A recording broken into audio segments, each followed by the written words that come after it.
સોસાયટીમાં સાપ આવ્યો છે તો સાપ પકડીને નાખવા જઈએ છીએ. બધું સાફ કરી રાખીશ. ભાઈ દોડવા જઈએ ચાલ. 80,000 के शूज है, 80,000 के है. ગાઈસ દોડવાની શરૂઆત કરી દીધી છે. આટલું જ પડવાનું છે. તમને બારિયાની આ લોકેશન કેવી લાગી તમે કોમેન્ટ કરીને જરૂર જણાવજો. ચલો નાહી ધોઈને રેડી થઈ ગયા છે. હવે ચાય નાસ્તો કરીશું પછી પોતાના કામ ધંધે લાગી જઈશું. ચાલો મળીએ પછી. નાસ્તો આવી ગયો છે. હવે આપણે નાસ્તો કરીશું. એ છે ઉપમા ચાય. અંદર જઈએ. રૂમની સાફ સફાઈ કરવાની છે. પહેલા દિવસ એકદમ કચરો કરી નાખ્યો હતો. હું તમને બતાવું કેવો ખતરનાક કચરો કરેલા લોકોએ. જોઈ શકો છો કચરો. લાઈટ ચાલુ કરવા દઉં. એકદમ કચરો બધું સાફ કરી રાખીશ.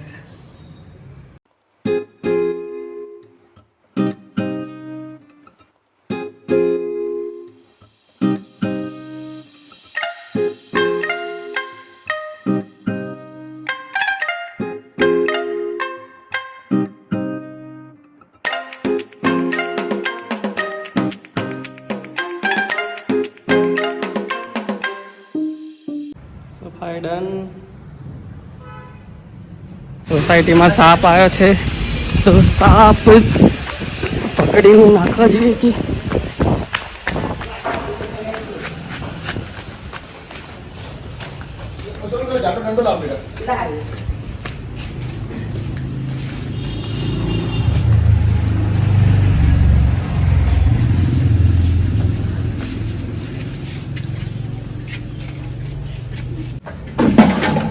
દેખાતો નથી.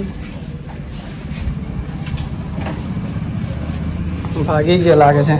સાપ જોયો પણ ભાગી ગયો છે ફટાફટ. ઝાડ પર ચડે વાળો સાપ હતો. આપણે બહુ ખોજ કરી પણ સાપ મળ્યો પણ ભાગી ગયો ફટાફટ. સ્પીડમાં જતો હતો. ઝાડ પર ચડે વાળો સાપ એટલે સ્પીડમાં નીકળી ગયો. હવે ઘરે જઈએ છે. પાછા કામ પર લાગી જઈએ. દોડવા જવાની તૈયારી થઈ ગઈ છે. શૂઝ પહેરી લીધા છે. ભાઈ દોડવા જઈએ ચાલ.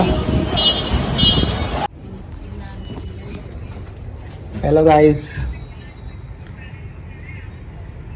કેવું ચાલે માર્કેટમાં? ભાર્ગવ શૂઝ પહેરવા ગયા છે.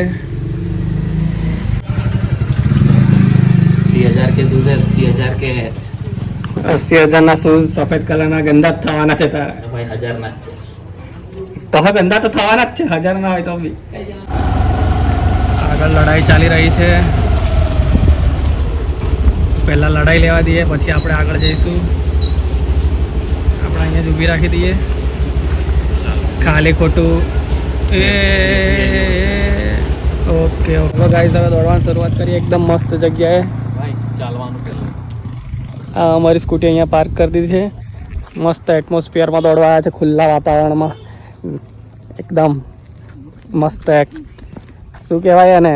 ઓક્સિજન લેવા. ખુલ્લું પ્રદૂષણ વગરનું ઓક્સિજન લેવા માટે. ચોખ્ખો ઓક્સિજન. અહીંયા મોર દેખાય છે. મોર બોલે મસ્ત સુંદર. ચલો હવે આપણે દોડીને પછી મળીએ.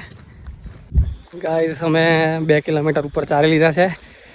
હવે પાછા જ્યાંથી શરૂઆત કરી હતી ત્યાં પહોંચવાના છે. હવે પહેલી ટેકરી સામે દેખાય છે ત્યાં ચડવાનું છે. હવે પહેલાં જ્યાંથી શરૂઆત કરી હતી ત્યાંથી જ એનો રસ્તો છે તો ત્યાં પહોંચીએ પછી ઉપર ચડીએ. એકદમ ખતરનાક થાકી ગયા છે. પરસેવો રેપઝેપ આનો તો વધારે છે. ચલો તો પછી આગળ તમને ઉપર બતાવું. જોરદાર ઉપરથી લોકેશન આખું ગામ જોરદાર દેખાય છે. તો ફાઇનલી અમે જ્યાંથી ચાલુ કર્યું હતું એ જગ્યા આવી ગઈ છે. આ એક્ટિવા પડી. હવે અહીંયાની ઉપરની ટેકરી ચડીશું જે આ સામે દેખાય છે. એમ તો નાની દેખાય છે પણ હવે ત્યાં ચડતા થોડુંક થાકી જવાશે કેમ કે અમે એક સળંગ દોડતા ચડવાના છે. ગાઈસ દોડવાની શરૂઆત કરી દીધી છે. આટલું જ પડવાનું છે. આ બી દોડે છે અને આ સીન દેખી શકો છો. એકદમ મસ્ત.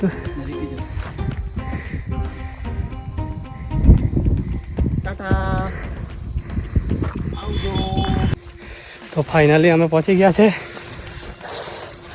અહીંયા પહેલાં નાનો વોચ ટાવર જેવું હતું ટેકરી પર, ત્યાંથી આખું જે દેવગઢ બારિયા સ્ટેટ કહેવાતું હતું એના પર રાજા નજર રાખતા હતા, મતલબ રાજાના સિપાહીઓ.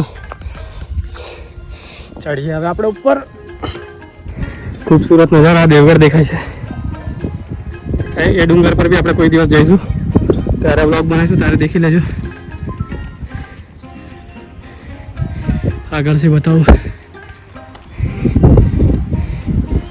અહીંથી આખું ગામ દેખાય.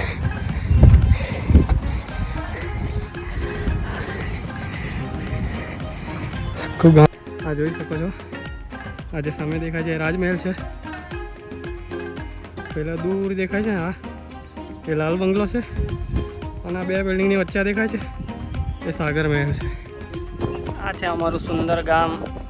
તમને બારિયાની આ લોકેશન કેવી લાગી તમે કોમેન્ટ કરીને જરૂર જણાવજો. નીચે આવી ગયા છે, હવે ઘર તરફ જઈશું. ચાવી નાખી દઈએ. ચાલો ઘર તરફ જઈએ. હવે એકદમ ખરાબ રસ્તા છે અહીંયા, તો મોબાઈલ મૂકી દઉં છું નીચે, નજારો નહીં બતાવું તમને. આ કેલ્ક્યુલેટર છે, એનો સેલ નખાયો છે પણ ચાલતું નથી, તો આપણે હવે ખોલીને જોઈશું. તોડવાની તૈયારી ચાલી રહી છે, ખુલતું નથી. કેલ્ક્યુલેટર તો નહીં સુધર્યું, ખોલીને મૂકી દીધું છે. પાછું એમને ફિટ કરીને મૂકી દીધું. ખાવાનો કાર્યક્રમ પતી ગયો છે, હવે એડિટિંગ કરવા બેસીશું. આ બાજુ એડિટિંગ ચાલે છે. હવે એડિટિંગ કરી બ્લોગ બી એડિટ કરીશું, પછી બ્લોગ એડિટ કર્યા પછી આરામથી સૂઈ જઈશું.